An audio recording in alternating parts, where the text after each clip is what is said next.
एक भाव चित्ती एक भाव चित्ती तरी न लगे काही युक्ती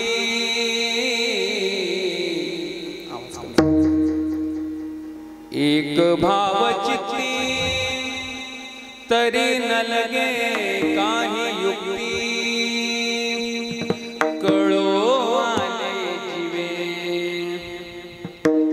मज माझियाची भावे आठवची पुरे आठवची पुरे सुख अवघे मोहरे आठवची पुरे सुख अवघे मोहरे कळो मज माझियाची भावे तुका म्हणे मन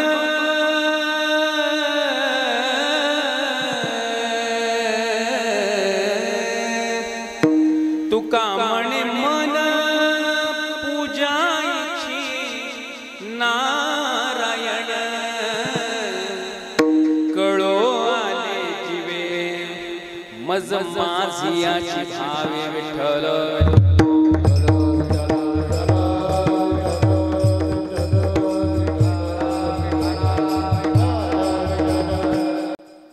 समचरण सरोजं सांद्रनीलाम्बुदावं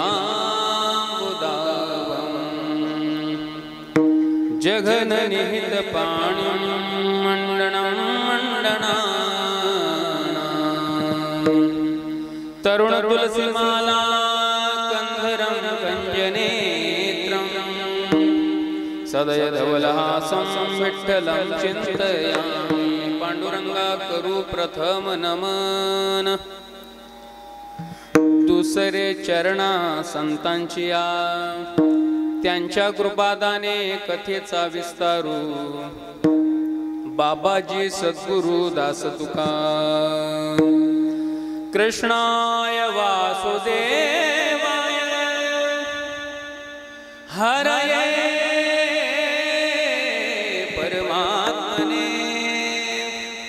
प्रणत क्लेश नाशाय गोविंदाय नमो नमः कलावद्य जीवोद्धरार्थावतारं कलांगांग तेजोधिकामोदिवक्त्रं खलानेशवादा पनुदार हदक्षं समाधिस्थमूर्तिं भजे ज्ञानदेवं नमो ज्ञानेश्वरा निवृत्ति उदारा सोपान देवा मुक्ताबाई नमो त्रिभुवन पावनी आद्यत्रय जननी देवांची नमो सद्गुरु तुकया ज्ञानदीपा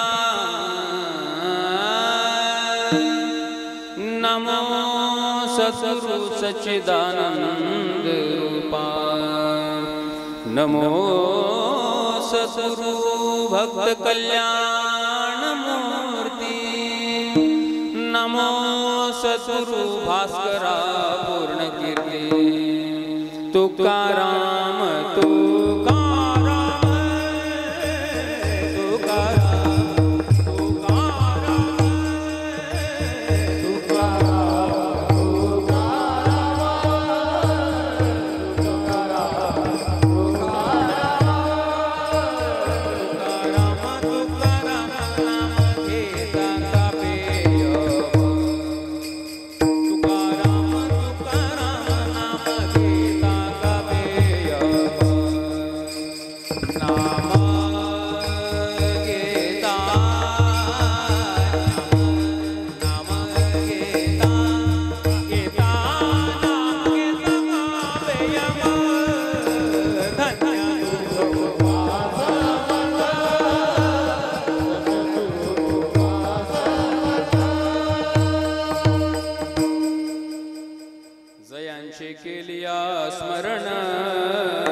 पुरुषांच्या अधिकरण तेची वंदू श्री चरण श्री गुरुचे ते नमस्कारुणी आता मस्तक हे पायावरी या वार करे संतांच्या विठ्ठल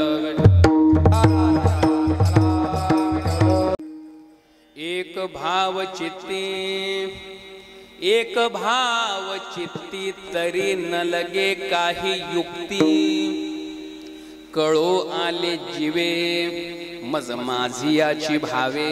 प्रस्तुत कीर्तन रूपी सेवे करता निवडलेला अभंग महान भगवत भक्त वारकरी संप्रदायाचे कळस की ज्यांनी चारही वेद संपूर्ण समाजासाठी गाथेच्या रूपाने प्रगट केले असे जगद्वंदनीय देहूचे सुप्रसिद्ध साधू जगद्गुरु तुकोबाराय यांचा हा 4 चरणांचा आणि अतिशय गोड चिंतनीय आणि मार्मिक अशा प्रकारचा अभंग आहे. विठ्ठल विठ्ठल.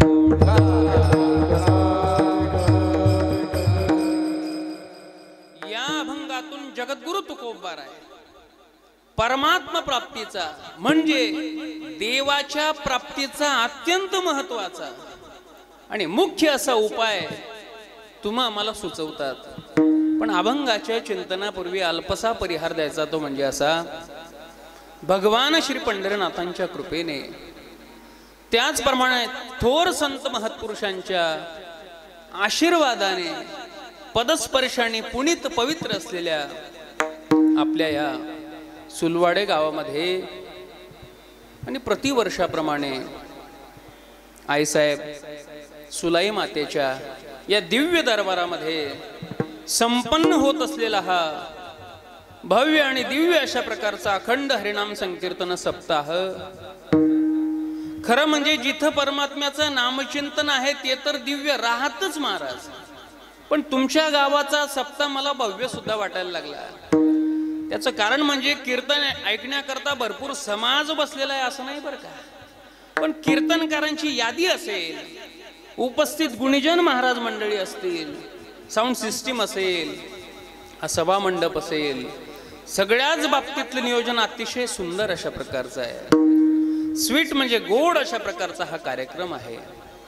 आणि अशा या सप्ताहामध्ये मला सुद्धा सेवेची संधी समस्त ग्रामस्थ, आयोजक, नियोजक, भजनी मंडळ यांच्या सहमतीने त्याचप्रमाणे माझे मित्र हरिभक्तीपरायण परमार्थ प्रेमी चेतन भाऊ यांच्या माध्यमातून यांच्याद्वारा ही सेवा माझ्या वाटेला प्राप्त झालेली आहे.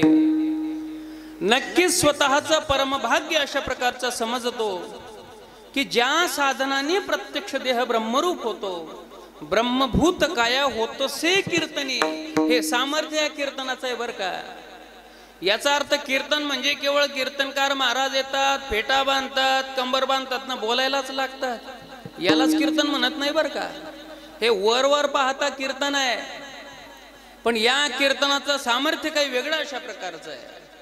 कीर्तन चांग होय अंग हरिरूप, हरिरूप अंग होण्याचं सामर्थ्य आहे कीर्तनामध्ये. म्हणून माझी तरी समाजाला एकच विनंती राहते दादा हो, कीर्तनात आल्यानंतर कीर्तन तुमच्या डोक्यावरनं नाही, पर्याय धर्म मंडपावरनं गेलं तरी चालेल बरं, इथं कोणाचं जाणार नाही म्हणा. यदा कदाचित तुम्हाला नाही समजलं कीर्तन तरी चालेल, पण रोज कीर्तनाला येऊन बसायचं आणि अतिशय श्रद्धेनं अंतःकरणापासून कीर्तन श्रवण केलं पाहिजे. त्याचं कारण म्हणजे या कीर्तनातला कोणता शब्द आपलं जीवन परिवर्तित करेल हे काही सांगता येत नाही बरं का. अशी ही अतिशय दिव्य कीर्तनाची परंपरा आहे.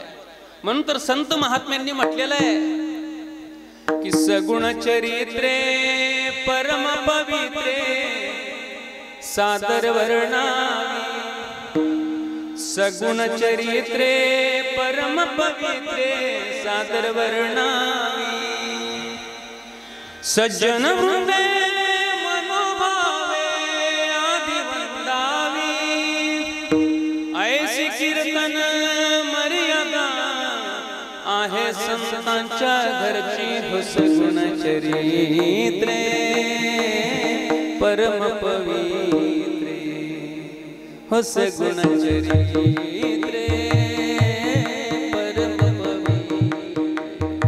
ही संत महात्म्यांनी कीर्तनाची परंपरा सांगितली महाराज, म्हणून त्या दृष्टीने स्वतःला अतिशय भाग्यवान अशा प्रकारचा समजतो की ही सेवा माझ्या वाटेला प्राप्त झालेली आहे।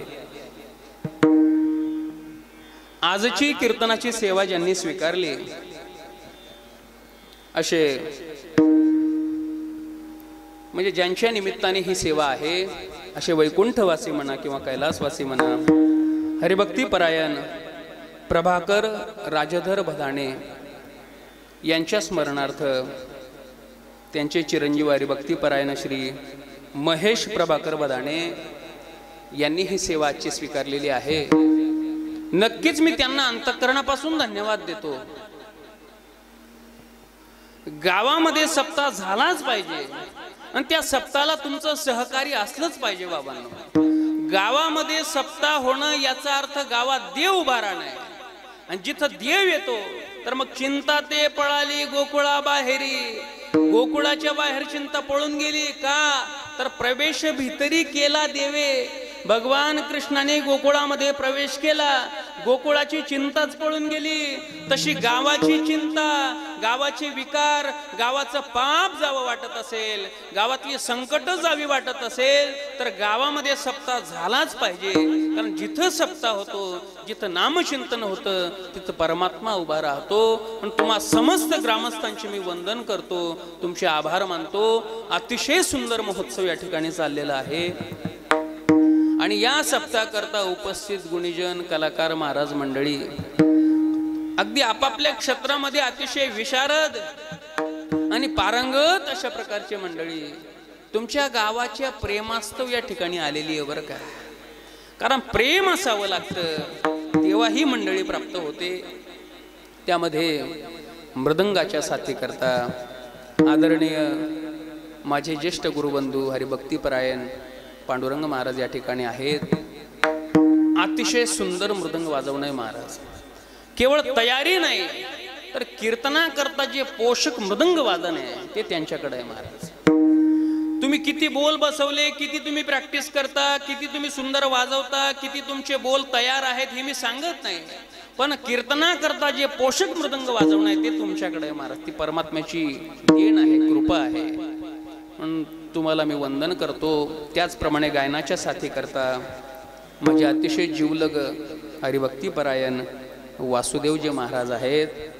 अतिशय गोड त्यांचा कंठ आहे, सुरेल बारीक अशा प्रकारचा आवाज आहे, सुंदर त्यांनी चाल गायली। त्याचप्रमाणे ज्यांनी पुढं चाल गायली असे माझे ज्येष्ठ गुरुबंधू आदरणीय उत्कृष्ट कीर्तनकार देखील ते आहेत। आमचे आदरणीय विश्वनाथ महाराज या ठिकाणी आहेत, त्यांनाही वंदन करतो।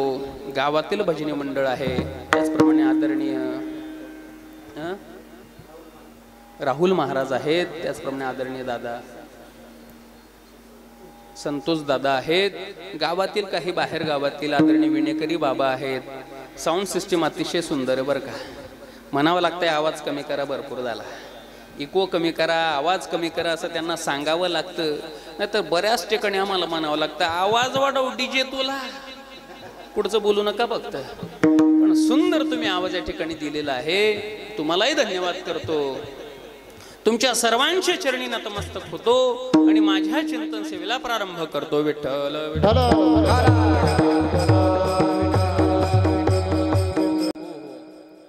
ज्यांचं विशेष या ठिकाणी नाव राहिलं असे यूट्यूब चॅनलवाले ज्ञान मंदिरा हे ज्यांचं चॅनल आहे, स्वतः मालक या ठिकाणी शूटिंग करता उपस्थित आहेत, त्यांना सुद्धा त्यांचे अभिनंदन करतो, त्यांचे आभार मानतो। आणि जो अभंग आज मी सेवेकरता निवडला, या अभंगातून जगद्गुरु तुकोबार आहे।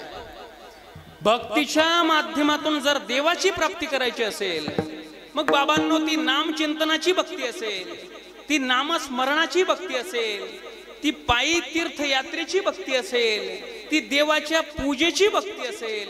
भक्तीचे अनेक प्रकार आहेत बाबांनो, बरोबर आहे की नाही? प्रत्येक माणूस वेगवेगळ्या पद्धतीने भक्ती करतो आणि अशा भक्तीच्या माध्यमातून जर देव दिसावा, देव प्राप्त व्हावा असं वाटत असेल, मग कोणी म्हणेल महाराज भक्तीच्या माध्यमातून देवच का भेटला पाहिजे, आम्हाला पैसा का भेटू नये, आम्हाला मान सन्मान का भेटू नये, भक्तीच्या माध्यमातून देवच का मिळाला पाहिजे? तर त्याचं कारण असं आहे, भक्ती ही केवळ लौकिक सुखाच्या प्राप्तीसाठी नाही. लोक म्हणतील आजचे कीर्तनकार लयच अवघड बोलतात हो, महाराज थोडं सोपं करून सांगा आम्हाला कळत नाही. अहो भक्ती ही केवळ लौकिक सुखाच्या प्राप्तीसाठी नाही. याचा अर्थ माझ्या घराचं बांधकामाचा पूर्ण राहिलं म्हणून मी भक्ती करतो, एवढ्यापुरती भक्ती सीमित ठेवू नका. मला लेकरू होत नाही म्हणूनच मी भक्ती करतो, एवढ्यापुरती भक्ती सीमित ठेवू नका. मी दरिद्री आहे, माझ्याकडे पैसा आला पाहिजे याच्याकरता भक्ती करतो, एवढ्यापुरती भक्ती सीमित ठेवू नका. याचा अर्थ तुम्ही देवाकडे काही मागू नका असं मी म्हणत नाही बरं का. तुम्ही अवश्य देवाकडे मागा. परमात्मा आपला बाप आहे, आपण त्याची लेकरं आहोत आणि लेकरं बापाकडे मागतच राहतात महाराज. पण कधीतरी मनामध्ये असंही आलं पाहिजे की बाबा ज्या पांडुरंगाची एवढी आपण उपासना करतो, ज्या पांडुरंगासाठी 12-12, 24-24, 48 तास दर्शन रांगेमध्ये उभे राहतो का नाही महाराज, तो पांडुरंग परमात्मा केवळ मूर्तीच्या रूपाने नाही, केवळ दगडाच्या रूपाने नाही, तर प्रत्यक्ष कधीतरी दिसला पाहिजे का नाही. की पांडुरंग कांती दिव्य तेज झळकते, रत्न केळ पाकती प्रभा, अगणित लावण्य तेज पुंजाळले, नवर्ण वेदे तिची शोभा, कानडाव विठ्ठल कर्नाटक, तेडे मजलावी लावे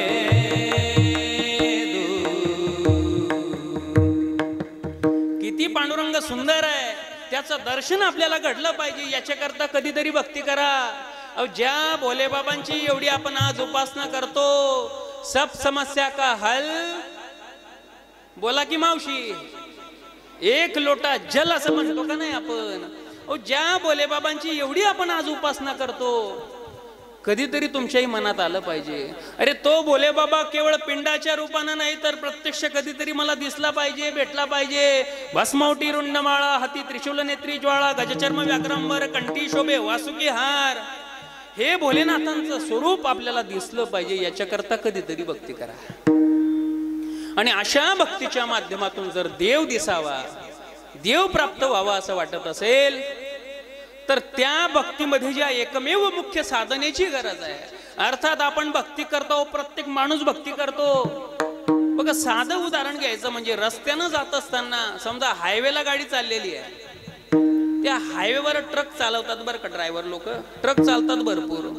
त्यांना एखादं मंदिर दिसलं, एखादं देऊळ दिसलं की लगेच असं करतात, ते पाया पडतात. प्रत्येक माणसाच्या अंतःकरणामध्ये देवाबद्दल श्रद्धा आहे बाबांना, प्रत्येक माणसाच्या अंतःकरणामध्ये. तो कोणी असू द्या. एकदा रेल्वेमध्ये आमची तिकीट काही कन्फर्म झालेली नव्हती आणि आम्ही ते मोबाईलनं केलेलं होतं, आणि मोबाईलचं जी वेटिंग असतं रेल्वेचं ते कन्फर्म ग्राह्य धरलं जात नाही. टीटीनं आम्हाला थांबवलं, तिकीट दाखवा. म्हटलं आहे केलेलं आम्ही, आमचं वेटिंगला आहे. आम्हाला माहिती नव्हतं महाराज वेटिंगला आहे. कुठून केलं? तिकीट दाखवा. मोबाईल मध्ये हे चालत नाही म्हटले, हे नाही चालत. पण त्यांनी माझा पोशाख पाहिला, धोतर शर्ट त्यांनी पाहिलं, अरे हा साधूचा वेश दिसतो बरं का, सांप्रदायिक दिसतो. म्हटले महाराज असं करत नका, जा जरा माहिती घेत जा जरा. तुम्हाला आता म्हटले जाऊ देतो मी, पुढे जर कोणी टीटी आला तर व्यवस्थित सांभाळा, सांगा त्यांना व्यवस्थित, नाहीतर पुढे उतरा तिकीट काढा. त्यांनी आम्हाला सांगितलं. याचा अर्थ काय? प्रत्येक माणसाच्या अंतःकरणामध्ये संप्रदायाबद्दल श्रद्धा आहे, प्रत्येक माणसाच्या अंतःकरणामध्ये देवाबद्दल श्रद्धा आहे. प्रत्येक माणूस भक्ती करतो बाबांनो. अजूनही देव भेटलाय का आपल्याला? इथं कुणाला भेटला का देव? सांगा ना. देव अजून का भेटत नाही? इथं नाही जिरली माझी. बरं एका कीर्तनात हात वर केलाच होता एका, म्हणजे मला भेटलेला आहे देव.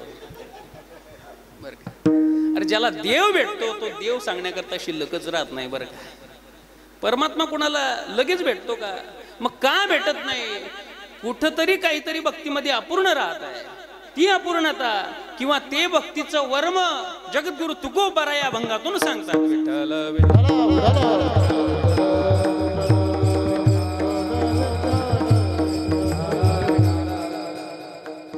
लोक म्हणतील महाराज तुम्ही जे सांगता ते कळालं आम्हाला.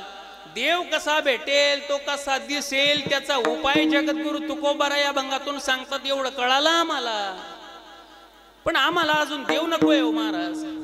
आम्हाला जे पाहिजे त्याचा काहीतरी उपाय सांगा. देव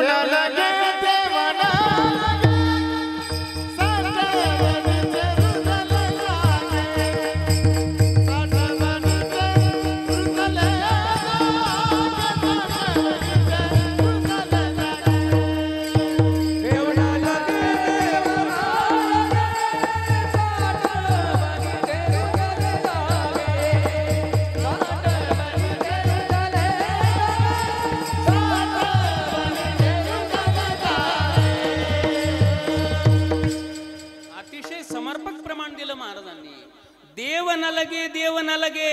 तुकोबराय लोकांना म्हणतात देव घ्या कोणी, देव घ्या कोणी. लोक म्हणतात देव न लगे, देव न लगे. लोक म्हणतील महाराज आम्हाला देव नकोय, आम्हाला जे पाहिजे ते सांगा. आम्ही रातोरात श्रीमंत झालो पाहिजे, भला मोठा बंगला बांधला गेला पाहिजे, जरा सुंदर अशी कार पाहिजे, असा काहीतरी उपाय सांगा कोणत्या अभंगात असेल तर. कोणत्याच अभंगात सापडत नाही बरं का. एखादा म्हणेल मला गावचा सरपंचच व्हायचंय, कोणत्या अभंगात असेल तर सांगा महाराज. अहो कोणत्याच अभंगात सापडत नाही.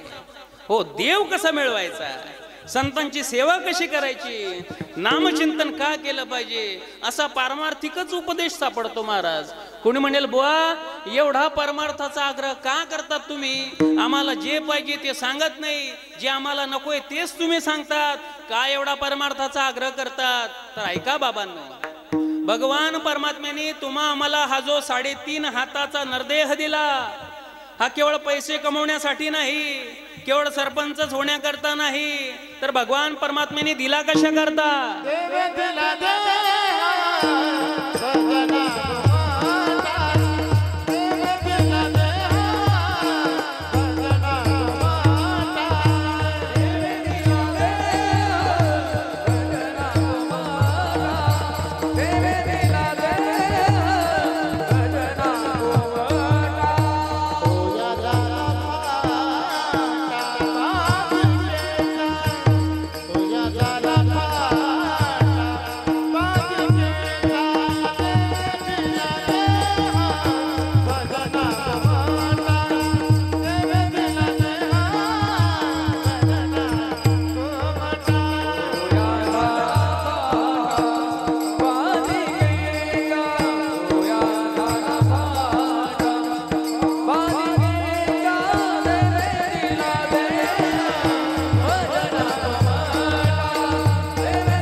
वारकरी संप्रदायातले सैनिक आहेत बरं का.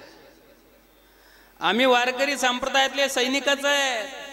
ज्याप्रमाणे सैनिक महाराज देशाच्या सीमेवर उभा राहतो, आतंकवादी दिसला की हाणल्यास त्याला गोळ्या, तसं प्रमाण आलं की उचललंच महाराजांनी, सोडतच नाही बिलकुल. देवे दिला देह भजना गोमटा. काय बोलतात तुकोबराय, देवानी हा गोमटा नरदेह तुम्हा मला त्याच्या भजनासाठी दिला बाबांनो.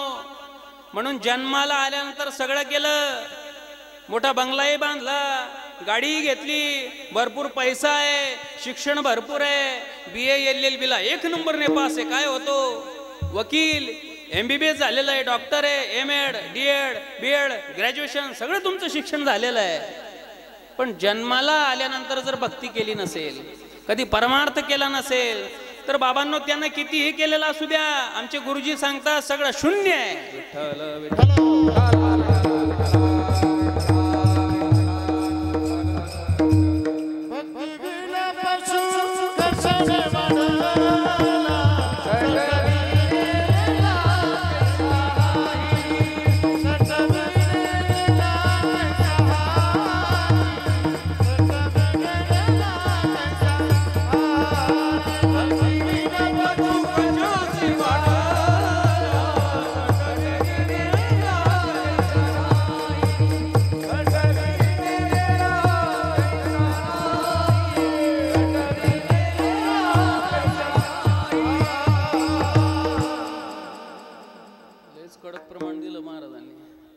भक्तीविण पशु कशाशी वाढला. नाथ महाराजांचे शब्द आहे महाराज. त्याला पशु म्हटलेलं आहे. ज्यानं जीवनात भरपूर कमवलं पण ज्यानं भक्तीच कमवली नाही, ज्यानं नामचिंतनच केलं नाही, कधी देवाचं दर्शनच केलं नाही, कधी कीर्तनाला आला नाही, त्यानं कितीही केलेलं असू द्या, आमचे गुरुजी सांगतात ते सगळं शून्य आहे शून्य. याच्या करता ते एक दृष्टांत द्यायचे. अतिशय गोड दृष्टांत आहे. तुम्हाला कळेल बरं का, समजेल तुम्हाला, आवडेल तुम्हाला दृष्टांत. एक व्यक्ती समुद्राच्या काठावर गेला. कुठे गेला बाळांनो? समुद्राच्या काठावर. त्यानं समुद्र पाहिला. त्याला आनंद वाटायला लागला. त्याला वाटलं समुद्रात गेलं पाहिजे, फिरलं पाहिजे. आता काही काही लोक असे राहतात ज्यांना पाणी दिसलं की आनंद वाटायला लागतो. माझ्यासारखे बरं का पांडू महाराज, आपल्यासारखे. आम्हाला पाणी दिसलं की असं वाटतं कधी उड्या घालाव्या त्याच्यात. ते आळंदीला राहत असताना आम्ही इंद्रायणी मातेच्या धरणामध्ये पोहायला जायचो बरं का. तर आम्हाला लई जोर होता, असं नाही, पोहता येत होतं म्हणून जात होतो. महाराज अंग खाजायचं आमचं पोहून पोहून, तरी पोहायचोच आम्ही. पोहण्याचे आशिक आम्ही. असे काही लोक राहतात ज्यांना पाणी दिसलं की आनंद वाटतो. बरं, असेही काही लोक राहतात ज्यांना पाणी दिसलं की ते घाबरतात, त्यांचे पाय लटालटा कापतात. आणि हा अनुभव आम्हाला त्या नर्मदा मातेच्या परिक्रमेमध्ये आला बरं का. परिक्रमा करत असताना समुद्र लागतो. समुद्रामध्ये नावेच बसावंच लागतं, त्याच्याशिवाय परिक्रमा पूर्ण नाही होत. समुद्रामध्ये नाव चालते 3.5 ते 4 तास. मला 10 फूट वर जाते, 10 फूट खाली आदळते. असं वाटतं घुसग्याचं नाव समुद्रामध्ये. आता काय खरं नाही, जीव घाबरतो तिथं. म्हणजे भित्रे लोक असतात ना, ते गच्च डोळे लावूनच बसतात तिथं बरं का. माझ्यासारखे होते आनंद घेणारे बाबा. काही काहींना पाणी दिसलं की आनंद वाटायला लागतो. तो व्यक्ती समुद्राच्या काठावर गेला. त्यानं समुद्र पाहिला, त्याला आनंद वाटला. समुद्रात गेलं पाहिजे, फिरलं पाहिजे. मग बाळांनो, समुद्रामध्ये त्या माणसाला जायचं असेल तो कशानं जाणार? जहाज. योग्य उत्तर दिलं या मुलीने बरं का. एका पोराने मला मोटरसायकल सांगितली होती. त्याला म्हटलं तुझ्या बापाचा नंबर दे बरं. एक म्हणजे महाराज त्यांना बापना नंबर लिहू नका, तो त्यान थई जायले म्हणे. असे काही मुलं असतात बरं का, जे मास्तरची जिरवता बरं का. एकदा शाळेमध्ये शिक्षकांनी विचारलं मुलांना, ए मुलांनो, MONKEY म्हणजे काय? मंकी. मंकी म्हणजे माकड. त्या सरांनी सांगितलं, ए पोरांनो, मंकी म्हणजे माकड. काय पुस्तकात पाहून सांगता का? नाही नाही सर म्हटले, तुमच्याकडे पाहून सांगतो मंकी म्हणजे माकड आहे असं. असे काही पोरं असतात जे मास्तरची जिरवतात. एकदा मुख्याध्यापकांनी 2 विद्यार्थ्यांना बोलवलं. त्यांचं नाव होतं सोनू आणि मोनू. सखे भाऊ होते बरं का. त्यांना बोलवलं, सोनू आणि मोनू, इथं कोणी आहे का? मग दुसरे नाव बदलू का? बंडू आणि गणू बरोबर आहे का? ते पण आहे नाव आणायची कुठून नवीन आता. म्हटलं सोनू मोनू बोलून आणा. त्यांना बोलवलं. का रे तुम्ही सखे भाऊ? हो सर सखे भाऊ. मग का रे? इकडच्या मास्तरांची भाषा. का रे? पेपर लिहित असताना बापाचं नाव का वेगवेगळं लिहिलं? बस का म्हणे सर, नाहीतर तुम्हीच म्हटले असते कॉपी केली म्हणून. असे काही शहाणे पोर असतात बरं का. एकदा सरांनी पोरांना विचारलं, पोरांनो 5 + 5 बरोबर किती? पोरं काहीच बोले ना. एका विद्यार्थ्याला उठवलं, अरे तू सांग 5 मधून 5 गेले किती राहिले? तोही काही बोले ना. म्हटले तुला माझा प्रश्न कळत नाही का? तुला उदाहरणानं सांगू का? समजा तुझ्याकडे 5 इडल्या आहे आणि मी त्या 5 इडल्या खाऊन टाकल्या. तुझ्याकडे काय राहिलं? म्हणे चटणी आणि सांबार.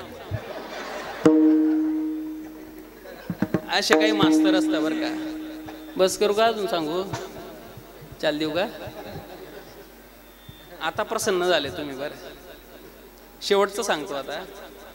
सरांनी पोरांना प्रश्न केला, मुलांनो मायक्रोसॉफ्ट एक्सेल म्हणजे काय? आता ज्यांचं MSCIT झालेलं आहे त्यांना कळेल, ज्यांना कॉम्प्युटर मधलं कळतं त्यांना कळेल. मायक्रोसॉफ्ट एक्सेल म्हणजे काय? जसं पॉवर पॉइंट असतं, वर्ड असतं, तसं मायक्रोसॉफ्ट एक्सेल असतं. म्हणजे काय पोरांनो? एकानं उत्तर दिलं, सर जसा सर्फ एक्सेल असतो ना तसं मायक्रोसॉफ्ट एक्सेल असतं.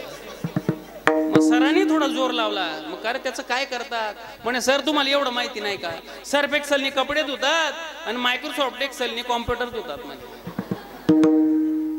सरांनी निरमा मागवला त्याच्याकरता. असो असे काही विद्यार्थी असतात. पण यांनी सुंदर उत्तर दिलं. त्या माणसानं समुद्र पाहायला आनंद वाटला. समुद्रात गेलं पाहिजे, फिरलं पाहिजे.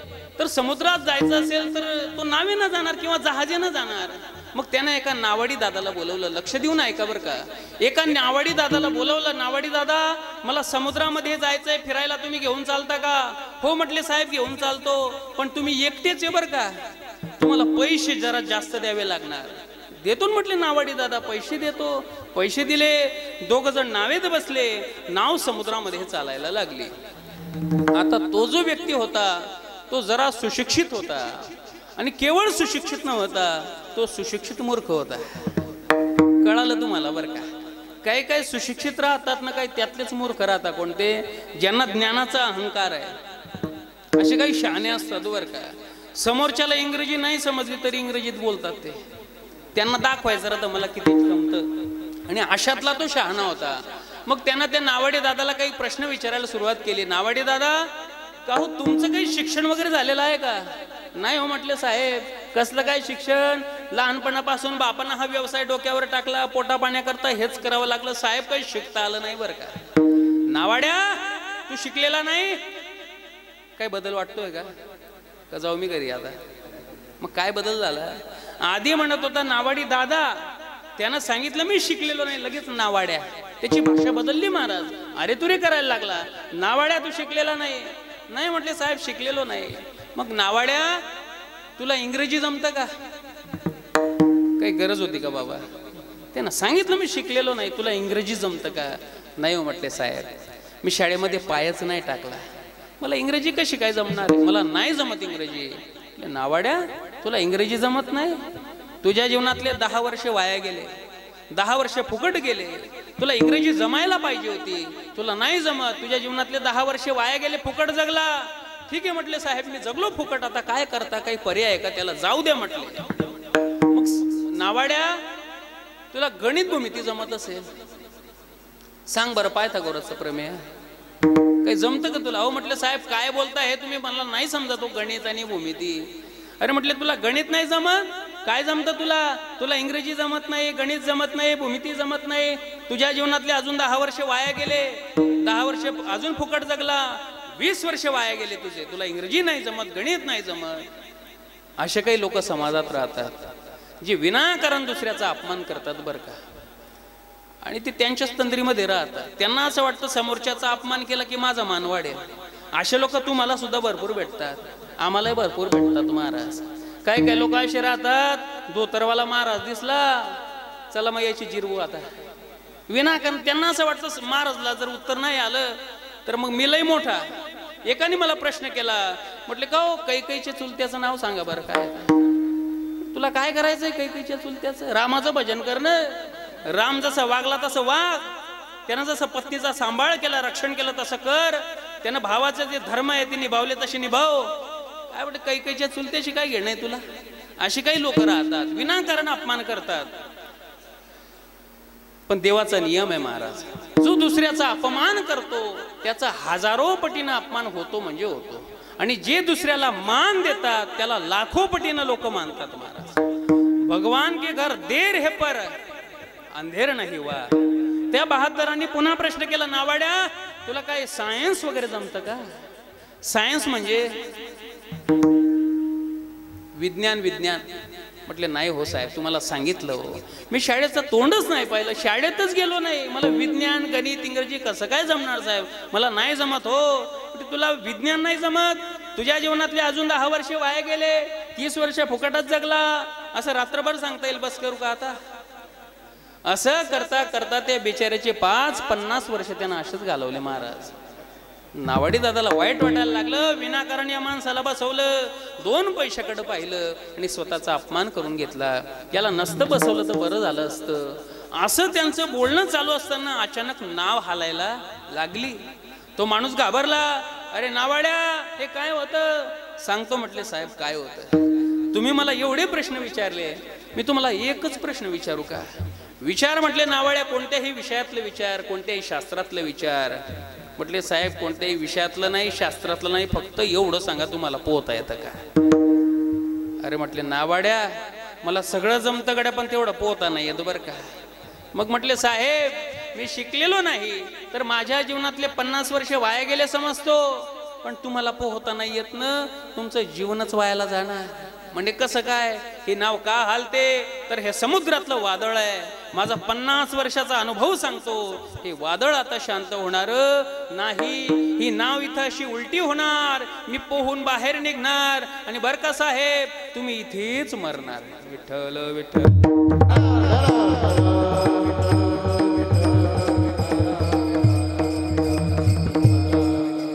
दृष्टांत संपला. समुद्रामध्ये गेलेला तो व्यक्ती सगळ्या विषयात पारंगत आहे, त्याला सगळं ज्ञान आहे, त्याला केवळ पोहता आलं नाही, जीवन वायाला गेलं.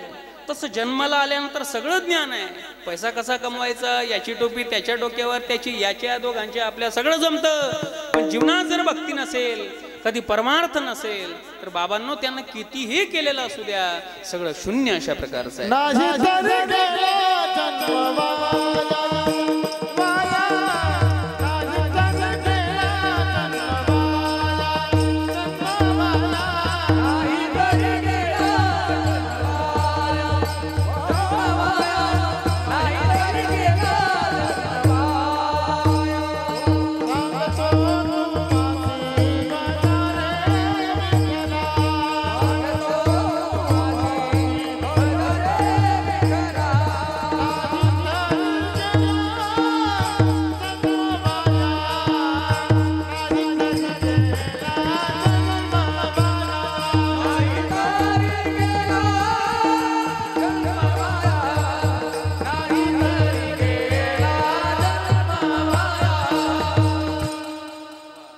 सांगतो तुम्हासी भजारे विठ्ठला, नाही तरी गेला जन्म वाया.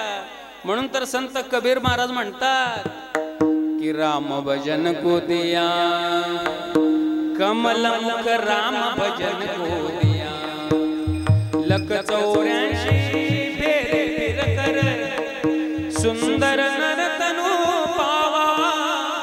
आपण काय केलं? खाया पिया सुख से सोया, जमाना खोया, राम भजन को दिया कमलमुख, राम भजन को दिया. रामाचं भजन करण्याकरता हा नरदेह प्राप्त झाला. म्हणून संत महात्मे परमार्थाच्या शिवाय काही बोलत नाही. आणि तुम्हा आम्हाला देवाची प्राप्ती कशी होणार, तो कसा दिसेल, असा सुंदर उपाय महाराज अभंगाच्या प्रथम चरणात सांगतात.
एक भावाची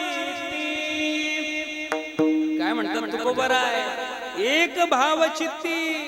अभंगाकडे लक्ष द्या, लोकांच्या सगळं लक्षात राहतं. विनोद किती सांगितले, गाणे किती म्हटले, सगळं माहितीये लोकांना. अभंग कोणता होता ते नाही सांगता येत. याचा अर्थ काय सगळ्याच अभंग लक्षात राहतं असं नाही, पण थोडं लक्ष दिलं पाहिजे. बाबा काय सांगतात तुकोबाराय, काय ते शब्द आहेत.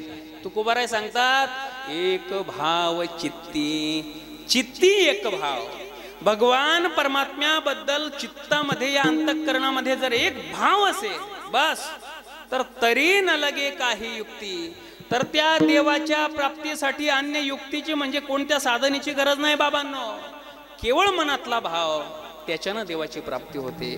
देवाला जास्त काही लागत नाही महाराज. लोकांना परमार्थ लय कठीण वाटतो. काय काय लोक आम्हाला सांगतात, महाराज आम्ही खात नाही, आम्ही पित नाही, फक्त माळ घालायचा जीव घाबरतो आमचा. तुम्ही खात नाही पित नाही घाला मग तुळशीची माळ. काय जास्त करावं लागतं? नामचिंतन करायचं, तुळशीला पाणी द्यायचं, कधी खोटं बोलायचं नाही, लबाडी करायची नाही, एवढे नियम आहेत बस. एवढा सोपा परमार्थ आहे. आणि त्या देवाबद्दल मनामध्ये भाव धारण करा बस. सध्या वर्तमान काळाचं उदाहरण द्यायचं झालं तर आज सगळा समाज भोलेबाबांच्या मागे लागला का नाही? पुन्हा एकदा सब समस्या का हल, एक लोटा जल. फार सुंदर कार्य केलं आमच्या प्रदीप मिश्राजींनी. महाराज कोण कोणत्या भावनेनं उपासना करतं तो भाग वेगळा आहे थोडा. की कोण काय मागतं, कोणी पैसे मागतं, ज्याला जे जे पाहिजे ते मागतात. विद्यार्थ्याला वाटतं मी पास झालो पाहिजे, एखादा म्हणे मला नोकरी लागली पाहिजे. असू द्या, सकाम भक्ती करतात तुम्ही, असू द्या. पण महाराज सगळे हिंदू एकत्र येत आहे हे महत्वाचं आहे. आणि हिंदू एकत्र आलेच पाहिजे महाराज.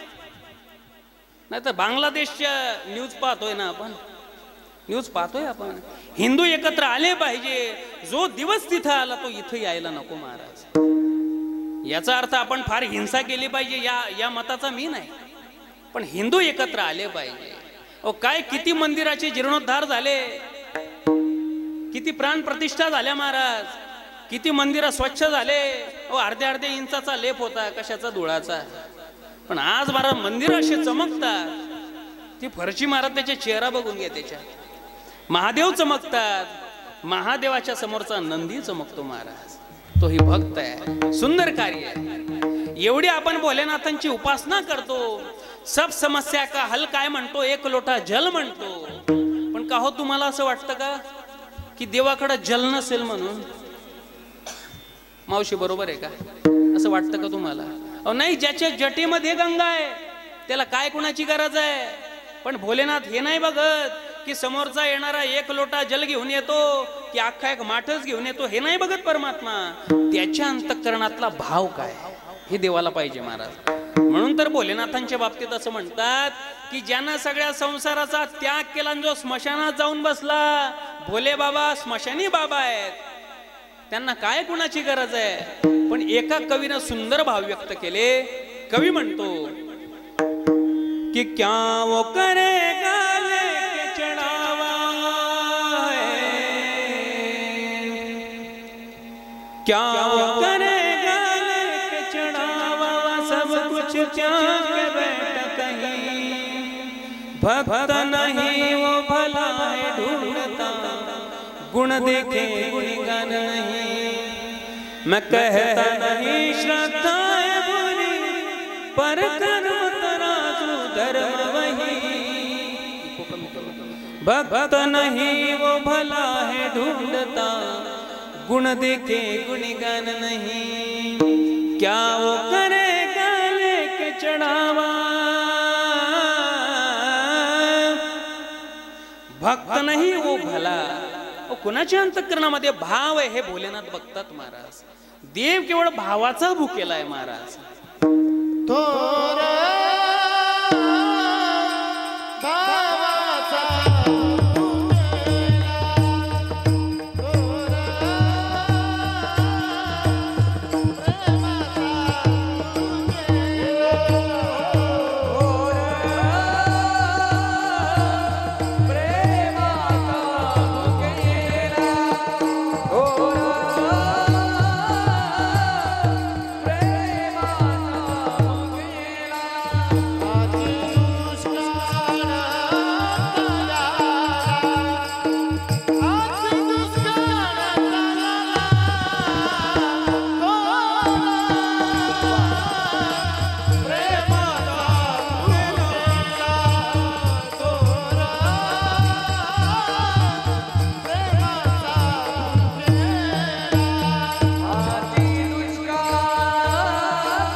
थोर प्रेमाचा बुकेला. भगवान परमात्म्याला केवळ अंतःकरणातला भाव पाहिजे महाराज, त्याचीच भूक आहे त्याला. हा भाव जर तुमच्या मनामध्ये असेल तर ऐका, जर देवाबद्दल भाव मनामध्ये असेल तर सुदाम देवांचे कोरडे पोहे असले तरी भगवान परमात्मा मोठ्या आवडीनं खाणार महाराज. तुम्ही दृष्टांत ऐकलेला आहे. सुदाम देवांचं चरित्र तुम्हाला माहिती आहे. अनेक श्रीमद भागवत कथा तुम्ही ऐकल्या, अनेक कीर्तन ऐकले, आपल्याला कल्पना आहे. सुदामदेव ब्राह्मण काही श्रीमंत होते का बाबा? सुदामदेव हे श्रीमंत होते का? नाही नाही हो, घरामध्ये लेकरांना आता काय खायला द्यायचं हे पंचायत होती महाराज. लेकरांना खायला नव्हतं, पैसा नव्हता सुदामदेवांकडं. पण पुढचं सांगू का, अंतःकरणातली श्रीमंती अफाट होती. जरा बारकाईनं ऐका, लक्ष द्या. अंतःकरणाची श्रीमंती होती. एखाद्यानं भला मोठा बंगला बांधला, त्याच्या दारामध्ये भली मोठी गाडी आहे, भरपूर पैसा आहे म्हणून त्याला श्रीमंत समजू नका. आणि एखाद्याचं असेल साधं घर, त्याला महिन्याला 10-15 हजार पगार असेल म्हणून त्याला गरीब समजू नका. हे मी सांगत नाही, नाथ बाबा भागवतामध्ये चिंतन करतात. नाथ बाबा सांगतात, अतिशय सोप्या ओव्या आहेत, तुम्ही लक्ष दिलं तर कळेल तुम्हाला की ऐका दरिद्राचे लक्षण, गाठी असता कोटी धन, ज्याचे संतुष्ट नाही मन, परम दरिद्री जाणया नाव. कळालं महाराज तुम्हाला? ऐका दरिद्राचे लक्षण. याला दरिद्री म्हणता कुणाला? गाठी असता कोटी धन, करोडपती माणूस आहे, परी संतुष्ट नाही मन. मला अजून पाहिजे, मला अजून पाहिजे, मला अजून पाहिजे. मरेपर्यंत ज्याला पाहिजेच तो सगळ्यात भिकारी महाराज. याचा अर्थ तुम्ही कमवायचं सोडून द्या असं मी म्हणत नाही बरं का. हो, मोठमोठे बंगले बांधा, गाडी घ्या, संपत्ती वाढवा, तो सुद्धा पुरुषार्थ आहे महाराज. धर्म अर्थ काम मोक्ष. पण महाराज कुठंतरी मनामध्ये समाधान पाहिजे. आणि श्रीमंत कोण? नाथ बाबा सांगतात की ज्याचे गाठी नाही कांचवटी, म्हणजे फुटी कवडी, ज्याच्याकडे फुटी कवडी सुद्धा नाही. ज्याचे गाठी नाही कांचवटी, परी संतुष्टता नित्य पाठी, तोची संपन्न या सकळ सृष्टी, सत्य गोष्टी उद्धवा. भगवान कृष्ण उद्धवाला सांगतात, उद्धवा तो श्रीमंत आहे कोण? अरे ज्याच्याकडे फुटी कवडी सुद्धा नाही, परी संतुष्टता, जो समाधानी आहे ना तो सगळ्यात श्रीमंत आहे. असू द्या त्याचं साधं घर, असू द्या महिन्याला 10-15 हजार पगार, त्याचा 10-12 हजार मध्ये भागत असेल, 2-3 हजार रुपये शिल्लक राहत असतील, आणि मनामध्ये जर समाधान असेल ना तो सगळ्यात श्रीमंत माणूस आहे. कारण समाधान बाजारात भेटत नाही बाबांनो. किती पैसे द्या, समाधान मनात असावं लागतं. पण लोकांचं असं झालंय ना, मी 40 लाखाचा बंगला बांधला, याचा आनंद नाही घेता येत लोकांना. अरे मस्त आनंद घे, बस सोप्यावर, बघ टीव्ही, मस्त आनंद घे, चॅनल बदलव, त्या बंगल्यामध्ये बस. आनंद घ्यायचा का नाही? नाही नाही. समोरच्यानं 70 लाखाचा कसा बांधला, त्याच्या पोटात दुखायला लागला. माझ्याकडं 15-20 लाखाची कार आहे, गाडी आहे, त्याचा आनंद घ्या ना. बसा गाडीमध्ये, टाका पेट्रोल, लावा AC फुल, पळवा तिला, आनंद घ्या. आनंद नाही घेत महाराज. त्यानं फॉर्च्युनर कशी काय काढली आणि त्यानं इनोवाच कशी काय घेतली, याच्यानं पोटात दुखायला लागलं महाराज. हे समाधान बाजारात भेटत नाही महाराज, ते मनामध्ये असावं लागतं. पण आमचे गुरुजी म्हणत असायचे, प्रातस्मरणीय मारुती बाबा, बाबा म्हणायचे की म्हटले परमार्थामध्ये वर पाहावं लागतं. याचा अर्थ असे टाळ करून भजन करायचं असं नाही बरं. त्याचा अर्थ असा आहे, परमार्थामध्ये वर बघायचं म्हणजे माझ्या पुढे कोण कोण गेले, संत महात्म्यांनी काय साधना केली, त्यांनी काय देवाची प्राप्ती करून घेतली, तो मार्ग बघितला पाहिजे. आणि संसारात खाली बघितलं पाहिजे की बाबा माझ्यापेक्षा ही गरीब लोक आहेत या जगामध्ये, की ज्यांचं किती पाऊस चालू आहे महाराज. बऱ्याच लोकांची घरं गळतात, त्यापेक्षा आपलं घर स्लॅबचं आहे बरं आहे ना.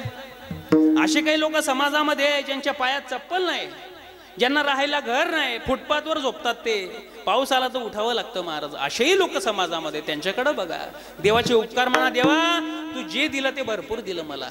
आणि अशा समाधानी होते सुदामदेव. पैसा नव्हता पण श्रीमंती मनाची होती महाराज. कधी देवाकडे मागायला गेले नाही. पण शेवटी लेकरं सांगायची, बाबा मला भूक लागली, आई मला भूक लागली. अशा वेळेला महाराज ते सुदामदेव काय करायचे, त्या लेकरांना भगवान कृष्णाच्या गोष्टी सांगायचे. आणि बाप ज्या वेळेला लेकराला गोष्टी सांगतो तो त्याच्या भाषेतच बोलतो. बरोबर आहे की नाही दादा? लेकराशी बोलत असताना त्याच्या भाषेत बोलावं लागतं. मग ती सुदामदेवांची भाषा होती. अरे म्हटले बाळांनो, ऐकलं का? माझा जो मित्र आहे ना त्याला कान्हा म्हणतात, त्याला कन्हैया म्हणतात. त्याला मारण्याकरता पूतना मावशी आली, ती राक्षसी होती. त्या पूतना मावशीला माझ्या कानाने 5व्या दिवशीच मारून टाकला. बोला बाळकृष्ण भगवान की. हे तिथलंय बर का. ही बापाची वाणी ऐकत ऐकत महाराज लेकरं फक्त पाणी प्यायची आणि झोपायची.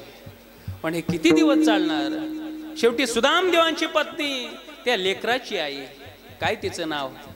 सुशीला. हिच्याकडनं रावलं गेलं नाही महाराज. सुदामदेवांची पत्नी म्हणायला लागली, का हो लेकरांचे हाल दिसत नाही का तुम्हाला? सारखं कृष्ण कृष्ण कृष्ण कृष्ण करत राहता तुम्ही. जाणं म्हटले देवाला भेटण्याकरता. शेवटी पत्नीनं आग्रह केला. सुदामदेव म्हणायला लागले, अगं म्हटले तू आग्रह करते म्हणून जातो देवाला भेटण्याकरता, पण रिक्त पाणीर न पश्यतू राजानम देवतम गुरु. रिकाम्या हातानं राजाकडं गुरुकडं देवाकडं जाऊ नये. काय घेऊन जाऊ देवा करता? म्हटले तुम्ही कशाला चिंता करता, मी आहे ना. बाहेर गेले महाराज. 4 घरातले तांदूळ मागितले. सुदामदेवांच्या गळ्यामध्ये फाटका रुमाल होता, तो ओढला, त्याची गासोडी बनवली.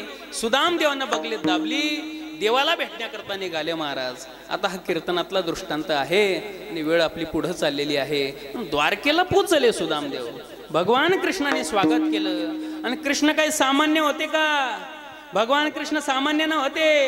गळ्यानो राजा की रे झाला, गळ्यानो राजा की रे झाला. कृष्ण सिंहासनी बैसला, कृष्ण सिंहासनी बैसला, कृष्ण सिंहासनी बैसला.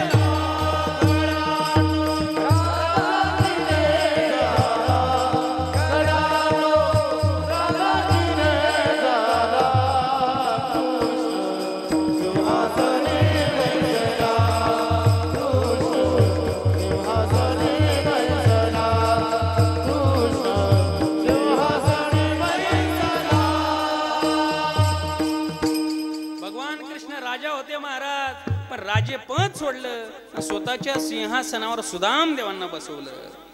फार गोड दृष्टांत आहे, लय गोड पुढं ऐका जरा. सुदामदेवांकडे बघितलं, कपाळ होता अत्यंत तेजस्वी, चेहरा अगदी दैदिप्यमान. सुदामदेवांचं शरीर बघितलं देवानी, तर शरीर होतं महाराज सोकलेलं माझ्यासारखं असं. तुम्ही हसता म्हणजे लय जाड आहे का मी? सुदामदेवांचं शरीर होतं सोकलेलं महाराज. पण भगवान परमात्म्याची नजर ज्या वेळेला सुदामदेवांच्या पायाकडे गेली, सुदामदेवांच्या पायाला असंख्य भेगा गेलेल्या होत्या आणि ती असंख्य भेगातून रक्तबिंदू पडत होते बाहेर. ही अवस्था देवानं बघितली. राहुलं गेलं नाही महाराज. लगेच आवाज दिला, रुक्मिणी जा पाणी तापव, परात घेऊन ये. सुदामदेवांचे पाय आपल्याला धुवायचे आहे. पण देवाला धीर होता का? कधी आई साहेब जातील, पाणी तापवतील, मग घेऊन येतील, एवढा धीर नाही राहिला देवाला. मग काय केलं देवाने? ऐका जरा काय केलं. देखी सुदामा की दीन दशा, करुणा करके करुणा निधि रोए. पानी परात को छुओ नहीं, नैनन के जल से पग धोए. देखी सुदामा की दीन दशा, देखी देखी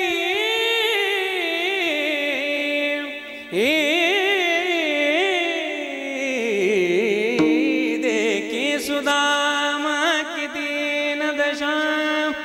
स्वतःच्या नेत्रबिंदूंनी भगवान परमात्म्याने सुदामदेवांचे पाय धुतले महाराज. सुदामदेवानं सांगितलं, कृष्णा अरे खूप झाली सेवा, बस कर, एवढी सेवा नको करू कृष्णा, मला एवढं सांग, तुझं लग्न झालं का? कोण विचारतो? कीर्तनकार. कुणाला? मृदंगाचार्यांना, की तुमचं लग्न झालं का बुवा? नाही नाही, कोण विचारतात? सुदामदेव विचारतात, भगवान कृष्णांना विचारतात, कृष्णा तुझं लग्न झालं का? आता कृष्णाने विचार केला, या बाबाला लग्न झालं का सांगायचं का किती बायका केल्या ते सांगायचं नेमकं? अरे म्हटले, सुदामा इथे जेवढ्या उभ्या दिसतात ना सगळ्या आपल्याच आहेत. तिथं 50 राण्या उभ्या होत्या. सुदामदेवानं बघितलं 50 राण्या असतील म्हटले देवाच्या.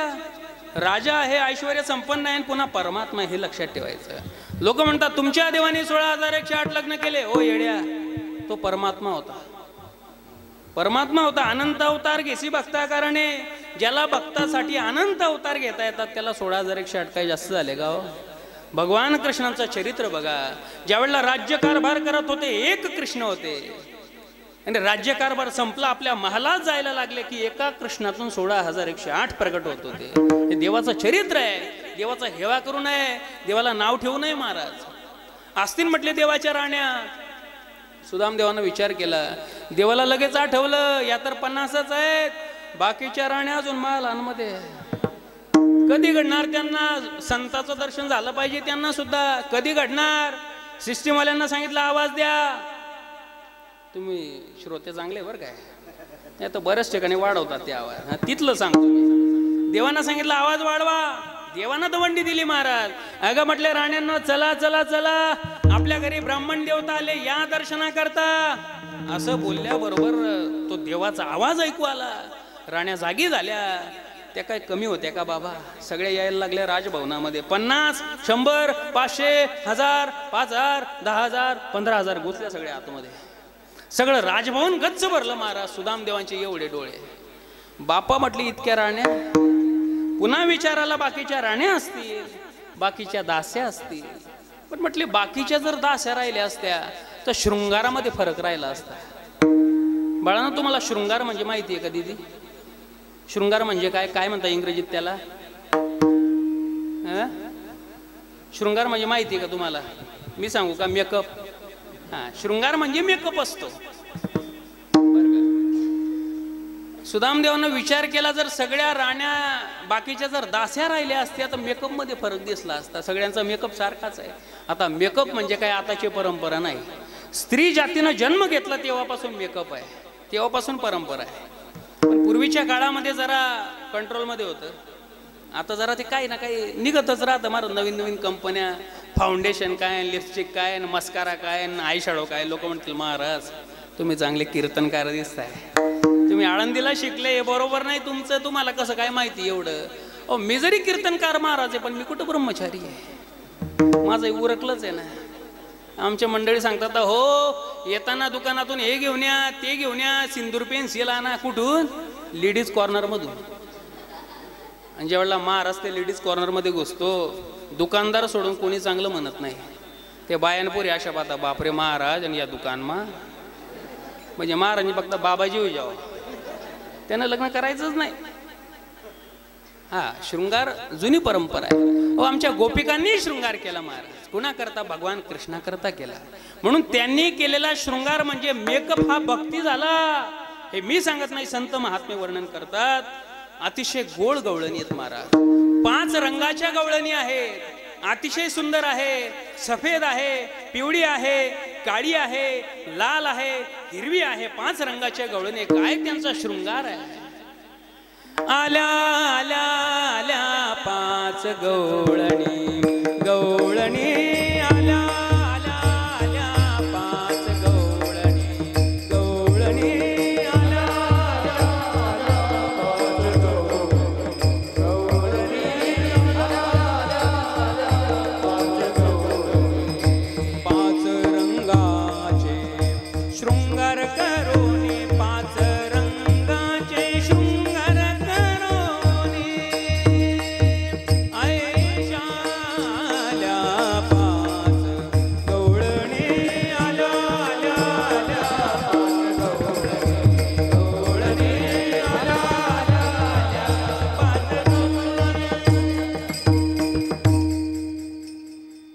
5 रंगाच्या गवळणी आहेत महाराज. पहिली गवळण रंग सफेद जशी चंद्राची ज्योत, दुसरी गवळण भाळी भोळी रंग हळदीहून पिवळी, तिसरी गवळण रंग काळा नेसुलाली चंद्रकळा, काळे काजळले ऊन डोळा रंग तिचा सावळा, चौथी गवळण रंग लाल लाल लाल ही लाल, पाचवी गवळण हिरवा रंग अवघ्या झाल्या दंग. जरा शॉर्टकटच म्हटली बरं. 5 रंगाचे गवळणी आहे. त्यांनी केलेला शृंगार भक्ती झाला. शृंगार ही जुनी परंपरा आहे. म्हटले असतील देवाच्या राण्या आपल्याला काय करायचंय. देवानं सांगितलं सुदाम देवा बसा. राण्यांना सांगितलं चला पटापटा सुदाम देवांचं दर्शन घ्या चला पुढं. त्या माऊलींच्या मंदिरामध्ये जर आपण गेलो आळंदीला तर तिथले सिक्युरिटी असतात. ते म्हणतात ओ महाराज 2-2 चला पुढे मागे भरपूर लोक आहेत चला पुढे. तसं सुरू झालं मग ते. आणि पांडुरंगाच्या मंदिरात जर गेले तर 1 सेकंदाच्या वर थांबू देत नाही ते.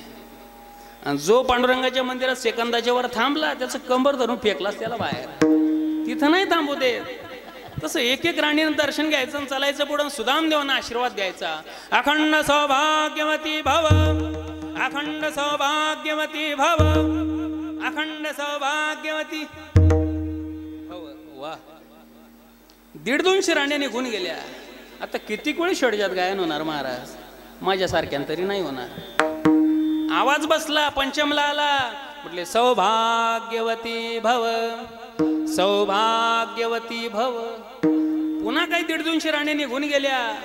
एवढा आवाज बसला मूळ स्वरावरच आला. म्हटले सौभाग्यवती भव, सौभाग्यवती भव. त्या राणी काही कमी होत्या का बाबा. राण्या कमी नव्हत्या. पुन्हा 100-150 गेल्या. एवढा आवाज बसला एवढा लोळ आला खर्यातच उतरला. म्हटले अखंड सौभाग्यवती भव. अरे म्हटले बापा कृष्णा किती आहेत रे तुझ्या राण्या. अरे म्हटले देवा अजून तर 650 झाल्या. मग म्हणे एकूण किती. एकूण म्हटले 16,108. अरे बापरे कृष्णा असं कर माझी समाधी बांधित. कारण यांना आशीर्वाद देत देत मी काही जिवंत नाही राहत आता. कृष्णा एकाच वेळेला सगळ्यांना आशीर्वाद देतो. अखंड सौभाग्यवती भव. सगळ्या राण्यांना आशीर्वाद दिला.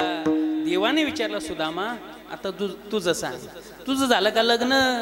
देवा माझं लग्नही झालं मला लेकरं सुद्धा आहेत असं बोलल्याबरोबर मग माझ्या कृष्णानं माझ्या वहिनीनं माझ्यासाठी काय पाठवलं हे बोलल्याबरोबर सुदामदेव ती बगलेतली पोटली दाबायला लागले महाराज. पण परमात्मा होता काय लपणार. धरली ती घासोडी बाहेर ओढली तिला सोडली. पहिला घास घेतला एका लोकाची संपत्ती सुदामदेवांना देऊन टाकली. दुसरा घास घेतला दुसऱ्याही लोकाची संपत्ती सुदामदेवांना अर्पण. आता तिसरा घास घेणार. सत्यभामेजीनं हात पकडला. देवा असं करू नका. लोक 3च आहेत आता का सगळंच देऊन टाकणार. आपल्याकरता काहीतरी शिल्लक ठेवा. आमच्याकरता प्रसाद ठेवा. दृष्टांत संपला. 4 घरातून मागून आणलेले तांदूळ देवांना बघितलं नाही. हा बासमती होता कोलम होता चिडोर इंद्रायणी होता की चायनीज भात होता हे बघितलं का. ते आम्ही बघतो महाराज. खिचडी फार सुंदर होती आज आहे की नाही. आजची खिचडी फार सुंदर होती. कोणता तांदूळ होता मी काही विचारलं नाही बरं का. पण ती चिकित्सा आम्हाला असते पण देवाला नाही. देवाला फक्त भावना लागते महाराज. तो 100 रुपये किलोचा आहे की 150 रुपये किलोचा आहे हे नाही बघत परमात्मा. शुद्ध भाव देखोनिया गाव सोनियाचा दिला विठोबाचा धर्म जागो. त्याचे चरणी लक्ष लागो.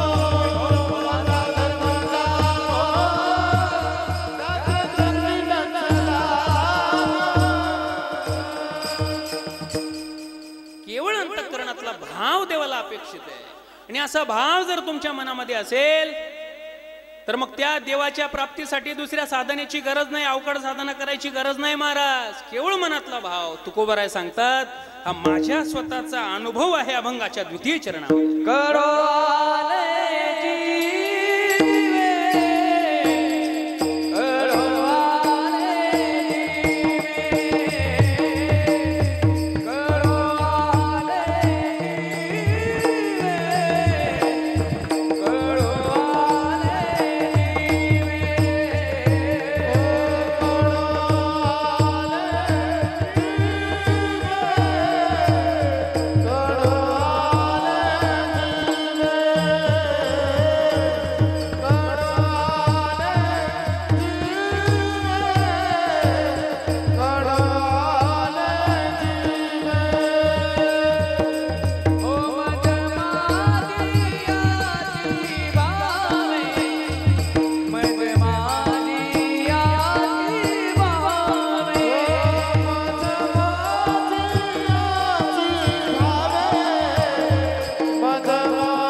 त्यांच्याकरता जोरदार टाळ्या वाजवा महाराज.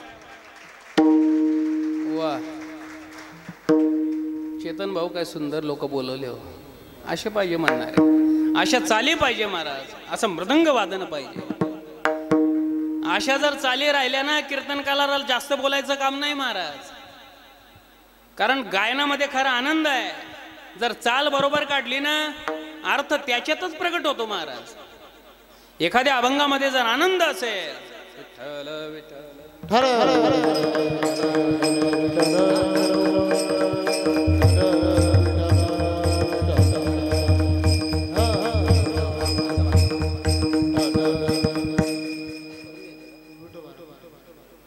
एकदा मोठ्या प्रेमाने आनंदाने परमात्म्याचं नामचिंतन करावे. ठोप